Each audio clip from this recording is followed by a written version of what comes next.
nasasabi na grabe yung epekto sa mental health sa estudyante dahil lang na magsa-study siya ng financial literacy? Dagdag ba sa iniisip ng mga estudyante yun? Yung pag-budget, Kasi kinemerot. Yun. yun lang. Sabihan mo, hindi mo Oo, ba naisip na kung gaano?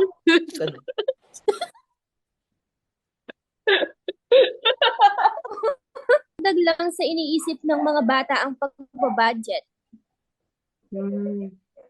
Magtatanggal naman sila ng iba pa. At hindi lang yung ibibigay ng TEPED ito. Hindi lang ilalagay. Hindi ito. Sabi na nga ng iyong first speaker na hindi ito gagawin, na gagawin itong isang signatura pa.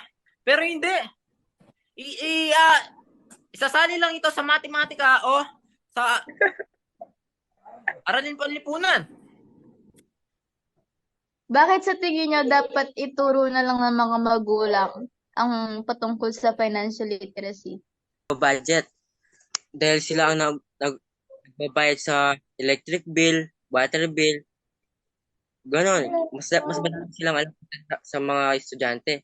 Kaya Pero kahit pero ay turo. sa pagsusuri ng aking sinabi, na 25 lamang ang alam na mag-financial literate. Mag-handle ng pera. Hawakan ng pera. Ang mga adulto dito sa Pilipinas. Kaya paano mo sabi na matuturo ng mga adulto sa kanila mga anak? Mga gulang sa kanila mga anak.